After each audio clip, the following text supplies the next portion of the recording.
지금부터는 이 얘기를 좀 하나하나씩 해보겠습니다. 결국 공천을 넣은 조국의 남자, 그리고 이 김남국 변호사에 휘둘린 민주당 얘기를 차례로 해보겠습니다. 조국 백서 필자 가운데 한 명인 김남국 변호사가 조금 전에 결국 금태섭 의원 지역구에 공천 신청을 했습니다. 민주당 안팎의 만류는 조금도 통하지 않는 분위기였습니다.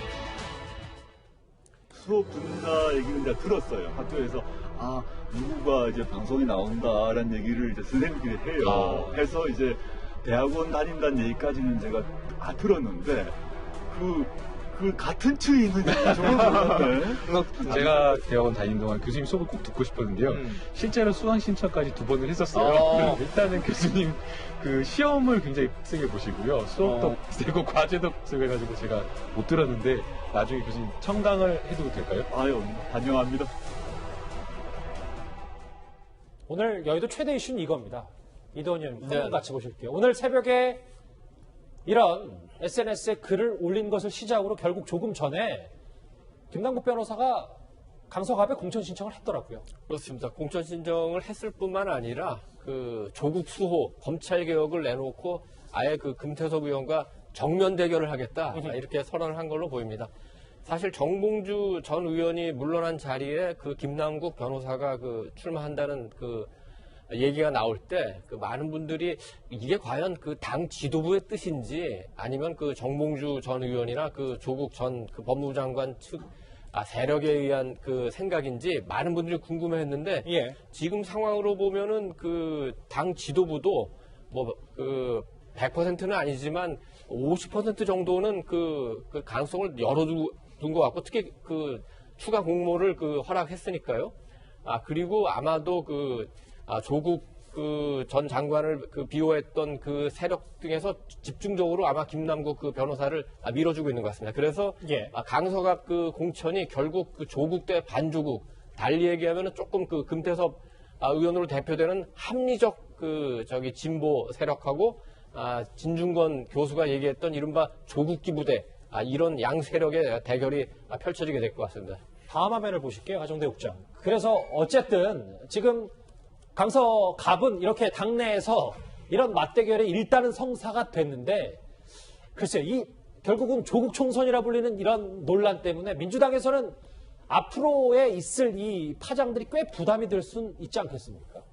그러니까 어쨌든 지금 현재 뭐 우리가 이제 뭐 눈빠 노빠 이렇게 얘기하는데 김남국 변호사는 조국의 범죄 혐의 자체를 지금 부인하는 거죠. 그 자체를 부인하고 오히려 검찰개혁이 조국 전 법무부 장관이 물러나게 됨으로써 검찰개혁 자체가 무산됐다 이런 입장을 갖고 있는데 저는 참 궁금한 게 조국 전 법무부 장관의 범죄 혐의가 무려 11개나 되거든요.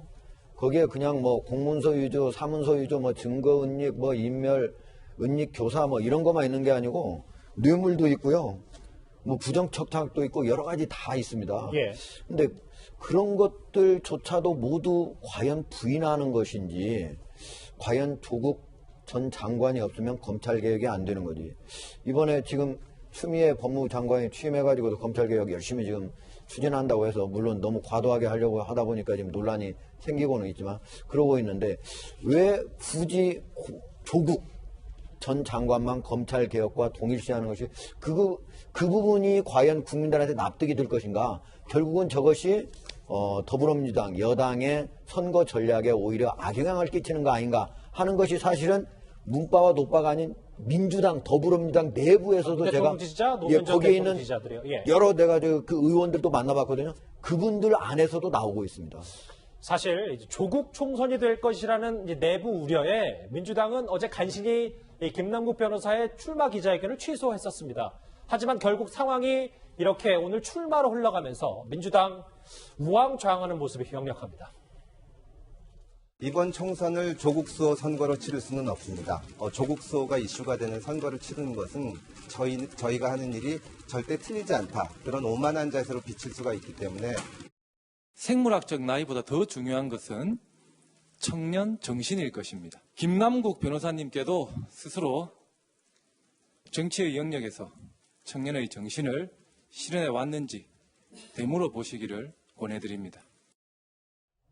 사실 오늘 그러니까 김남국 변호사가 SNS에 뭐 올리긴 했습니다만 오늘 출마 공천을 신청하기 전까지만 해도 주저앉히는 거 아니냐. 그러니까 어제 박강호 의원이 국회 본회의장에서 이런 문자까지 뭐 이게 언론에 공개가 될 거라고 다 예상했는데도 이렇게 보았기 때문에 뭐 이런 것도 다 이제 여러 가지 맥락이 닿는 거 아니겠습니까? 그러니까 물밑에도 엄청난 움직임이 있는 것 같아요. 김남국 변호사 자체도 어제 기자회견 취소했다가 예. 그 다음에 금태섭 의원께 드리는 글 그러면서 그때는 조국 수호 얘기 안 하고 뭐 민생 얘기하고 뭐 청년 정치 이런 거 얘기했거든요.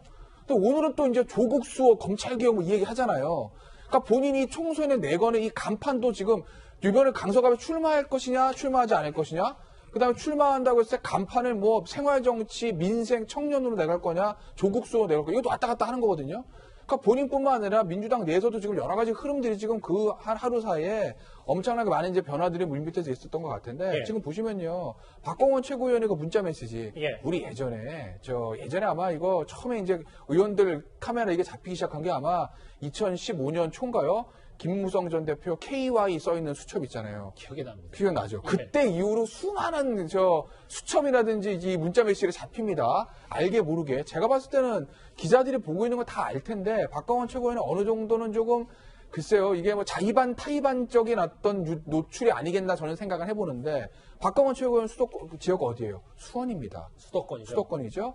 지금 방금 전에 얘기했던 김혜영 최고위원은 사실은 굉장히 강하게 김남국 변호사를 비판한 겁니다. 카메라 똑바로 쳐다보면서 이제 비판한 거예요. 예. 김혜영 최고위원 지역구 어디예요? 부산입니다.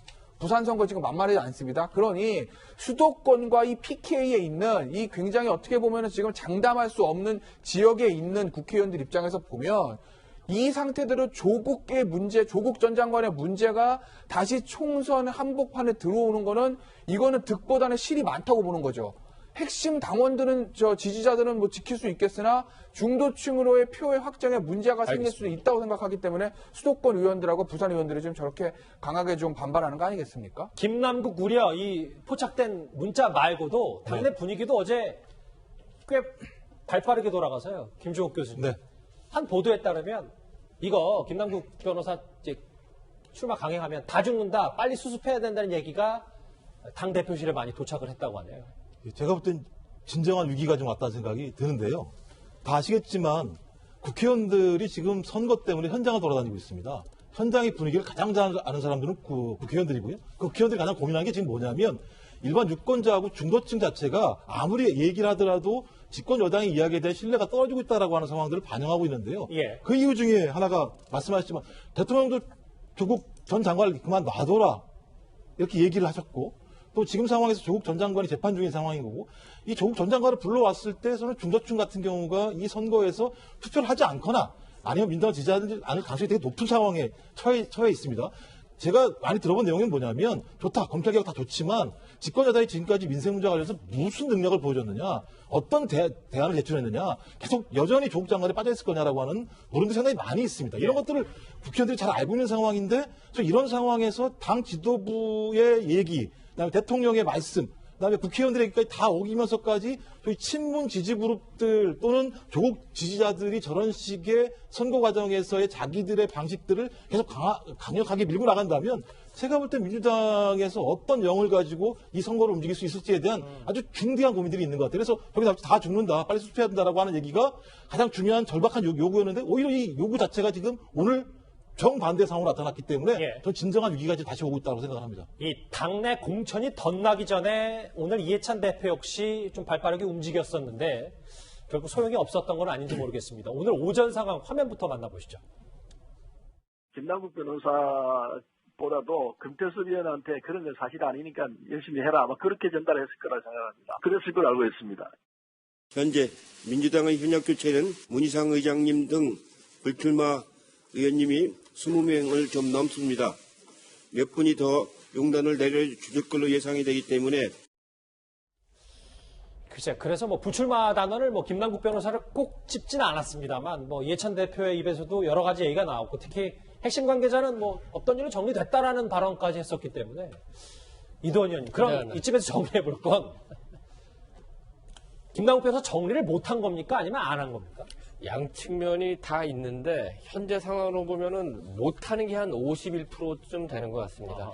원래 이제 정봉주 전 의원이 물러나고 난 다음에 그래도 당에서 강서갑을 추가 공모 지역으로 정하지 않았습니까? 그래서 그 의미가 뭔가 많은 사람들이 궁금해했는데 사실은 정봉주 전 의원에 대한 열혈 지지자를 조금 달래는 차원에서 형식적으로 경선은 열어두고 금태섭 의원한테 그래도 공천은 주는 거 아니냐 이게 대체적인 분위기였는데 갑자기 김 변호사가 파고드니까 그러면 지도부의 뜻이 다른 게 있는가 이런 의혹도 가졌겠죠. 그런데 그 중간의 과정을 보면은 당 지도부에서는 강서갑에 새로운 경선 출마자가 오는 걸 그렇게 환영하지 않았던 분위기는 있습니다. 그런데 공천이 시작이 되고 공천이 시작되니까 어쩔 수 없이 당내 주류 세력에서도 친문 세력에서도 세력의 분화가 벌어지고 정치적 이해관계에 따라 공천 신청에서는 많은 부딪힘이 있을 수 있는데 지금 김 변호사가 들어온 거는 그런 과정을 볼 수 있습니다. 그런데 당 지도부에서 분명히 충분한 시그널을 줬음에도 불구하고 그리고 박광원 의원이 문자 메시지도 보여주고 우리가 나중에 얘기할 기회가 있을지 모르지만 이해찬 대표와 굉장히 가까운 분들이 출마를 무마하는 쪽으로 계속 메시지를 냈음에도 불구하고 김남국 변호사가 출마를 강행하는 거는 당 지도부와는 관계없이 당내의 한 세력에서는 밀고 나가겠다. 이런 기류가 있다고 봐야 됩니다. 그럼 이동 의원님 하나 더요. 그러니까 직함생략하고 문석균, 김의겸, 그리고 정봉주 이분들은 어쨌든 출마를 포기했는데 김남국 변호사만큼은 일단 진문 진영에서도 좀 밀어줘야 된다는 분위기가 있다는 말씀이신 거예요? 그렇습니다. 문석균 후보, 김의겸 후보, 또 정봉주 후보와는 달리 김남국 변호사는 좀 어떤 차이가 있냐면은 정봉주 전 의원 측과도 가깝고 조국 전 장관 측과도 굉장히 가깝습니다. 그뿐 아니라 금태섭 의원이라는 상징성이 있는데 금태섭 의원을 만약에 경선에서 당선시키고 국회의원에 당선시켜서 당내 유지하면은 오히려 이 당에 가는 방향이 오히려 흔들릴 수 있다. 이런 확고한 생각을 가진 세력이 있기 때문에 그 세력에 의해서 지금 김남국 변호사에 대한 공천 작업이 밀어붙여지고 있는 것으로 보입니다. 그런데 조금 더 주목해봐야 될 게 있어요. 하정대 국장. 지금 김남국 변호사는 어쨌든 공천 신청을 했기 때문에 당내에선 정리가 안 됐는데 이제 그런데 좀 반대로요. 금태섭 의원에게는 반성문 비슷한 걸 요구했다는데 이게 무슨 얘기입니까? 그러니까 저게 뭐냐면 지난해 이제 공수처를 국회에서 통과시킬 때 더불어민주당은 당론으로 모두 찬성을 하도록 하지 않았습니까? 그런데 이제 금태섭 의원 같은 경우에는 먼저 반대 의견을 밝혔기 때문에 여러 이제 당 지도부하고 그 다음에 여러 다른 의원들이 같이 가가지고 찬성을 좀 해달라라고 하는 걸 특별히 또 주문을 했다는 거예요. 그런데 그런데도 불구하고 그때 당시에 이제 조응천 의원도 이제 반대를 했었는데 조응천 의원 같은 경우는 그래도 찬성표를 이렇게 던졌는데 금태섭 의원은 끝까지 해가지고 기권표를 던졌다는 거예요. 그러니까 이거에 대해서 이제 당 지도부가 상당히 이제 불만이 있고 또 친문 지지층에서는 이거에 대해서 금태섭 의원이 해명을 해야 될 거 아니냐. 그래서 반성문이라도 내라. 이렇게 얘기를 했다는 건데 제가 이게 무슨 독재정권 시대도 아니고 과거의 독재정권 시대에는 총재가 한마디 하면은 그게 당론으로 결정되고 모든 소속 당원들이 거기에 다 따랐거든요. 근데 국회의원들은 한 분 한 분이 모두 하나의 헌법기관이고 또 하나는 국회의원 자체가 자기 의견을 갖는 것이 당연하잖아요. 게다가 금태섭 의원 같은 경우에는요. 제가 좀 변명을 해주자면 검사를 12년 이상 했어요. 검사를 12년 이상 한 분은 지금 검찰 내부에서 공수처 다 반대하고 있어요. 그래서 어떻게 그걸 가지고 강제로 가서 당신의 의견 바꾸라 하는 거는 그러니까 처음에 했었던 검사 그 자체를 다 부인하라고 하는 거나 마찬가지인데 제가 보기엔 민주주의를 위해서나 그 소속 처음에 출신을 벗어나 좀 말이 안 되는 얘기죠. 그러니까 김남국 못 말리고 금태섭의 반성문 쓰라고 하고 이게 지금 당내 분위기다 뭐 이런 정리실 텐데요. 민주당 지도부가 이렇게 서울 강서갑 지역구 하나를 놓고 이러지도 저러지도 못하는 사이에 논란은 장외전으로까지 번졌습니다. 어제 유시민 이사장 이런 발언을 했습니다. 같이 들어보시죠. 신인은 대차게 자유한국당의 센 현역 의원이 있는 데 가서 붙어야 돼요. 그러니까 정치를 시작하면서 정체성을 둘러싼 당내 경쟁으로 정치를 시작하는 거는 그 본인을 위해서 별로 현명한 건 아니거든요. 그래서 저는 제가 김남국 변호사라면 아주 센 이제 민주당으로서의 험지 그런 데 가서 붙을 것 같아요. 패기 있게. 뭐 여러 자객 공천 논란까지 있었으니까 김태현 변호사님. 네. 유시민 사장은 내가 김남국이라면 험지에 가서 패기 있게 붙을 것 동의하십니까? 뭐 그렇게 볼 수도 있죠. 뭐 그것도 이제 이론적으로는 명분상으로는 그게 이제 맞을 수도 있어요. 그러니까 이제 유신 이사장 얘기하는 거는 당내 경쟁. 그러니까 이게 그냥 경쟁이 아니라 예를 들면 이제 당의 어떤 정체성과 관련된 그런 주요 항복판에 예. 정치 경험하면 정치 신인이 지금 갑자기 그 태풍의 눈에 한가운데 들어간 거잖아요. 예. 그거는 본인한테 굉장히 부담도 되고 당내로서도 안 좋으니 자유한국당이 죄송합니다. 미래통합당에 강한 험지에 가서 패기 있게 붙어라 뭐 이런 얘기 어딜까요 그 험지가? 뭐 동작을 얘기하는 건가요? 아니 왜냐면 김남국 변호사가 나온 대학교가 아마 동작을이 있을 거예요. 예.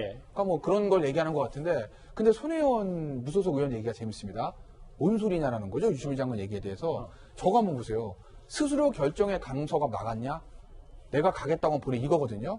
그러니까 저건 이제 유시민 전 장관 얘기는 이사장 얘기 명분적인 얘기고 손혜원 의원의 얘기는 현실적인 얘기입니다. 보면 지금 입당 기자회견 했잖아요. 저 김남국 변호사가. 그러니까 저 보수정당도 그렇고 미래통합당도 그렇고 뭐 더불어민주당도 그렇고 뭐 영입인재 또는 뭐 기자회견하고 들어간 사람들이 지역을 마음대로 고를 수 있는 재량이 이렇게 많지가 않아요. 현실상. 왜냐하면 당에서 전략적으로 필요해서 어디를 뭐 전략공천을 보내든 어디 가서 경선을 붙이든 전체적인 총선 판도 내에서 그 영입 인재들을 좀 배치하는 그런 측면들이 있기 때문에 예. 뭐 영입 인재 돼가지고 저는 어디 가겠습니다 한다고 그래라고 보내주고 이런 게 아니거든요. 그러니까 그 얘기를 이제 손혜원 의원이 얘기하는 거 아니겠어요? 그렇다고 보면 손혜원 의원이 지금 민주당의 흐름을 어느 정도 정확하게 읽고 있는지는 알 수는 없으나 예. 강서갑에 강서갑에 가는 게 꼭 애초에 강서갑 시도한 게 김남국 변호사 개인의 전적인 어떤 의사에 따라서 간 게 아닐 수도 있다라는 어떤 그런 좀 뉘앙스를 풍기는 말이 아닌가 싶어요. 유시민 이사장이 굳이 저 얘기를 한 거는 아마도 그 이해찬 대표의 그 마음을 대변했을 가능성이 굉장히 큽니다. 유시민 이사장이 꼭 오늘 그래서 등판하지 않아도 되거든요. 예. 그런데 이렇게 한 거는 그 당권파의 그 입장을 얘기한 것 같고 손혜원 의원이 거기에 반박한 거는 당권파가 뭐라 그러든 또 이쪽 세력은 이쪽 세력대로 갈 길을 가겠다. 또 그걸 의미하는 겁니다. 김종욱 교수님 정리를 해볼게요. 그러니까 당내에서 우려하는 게 이런 걸 거잖아요. 이게 조국 총선으로 번지고 벌써부터 김남국 변호사를 가운데 두고 그리고 장외 지금 무소속입니다. 이렇게 설전으로 번지는 게 벌써 하루밖에 안 지났는데 이러는 이 사태를 지금 당내에서 제일 우려하는 거 아니겠습니까? 뭐 예상했던 일이 좀 벌어지고 있어서요. 빠지시지를 않으시니까 무슨 일이 날 때마다 저분들은요. 전 기본적으로 뭐 손혜원 의원 같은 경우는 뭐 잘 알 수는 없겠지만 누구죠? 김태수 의원 같은 경우 과거 이제 서로 구학 때문에 예를 들면 뭐 자리를 만들었다 이런 얘기도 나오는 상황인 거고요. 예. 그게 그런 거죠. 자신이 판권을 갖고 있는 나전스키 작품을 국립중앙박물관에서 사라고 압박을 했다라고 하는 의혹을 갖다가 이제 김태수 의원이 제기를 하니까 제가 볼 때는 그래? 나한테 그랬어? 제가 볼 때는 손혜원 의원은 자기의 본인의 이해관계를 중심으로 모든 걸 사고하시는다는 생각이 드는 거고요. 예. 전 이런 식으로 가게 되면 손혜원 의원은 제가 볼 땐 민주당을 위해서 상당히 암적인 존재가 될 수 있다는 생각이 좀 개인적으로 많이 들고요. 또 하나는 방법은 하나가 있습니다.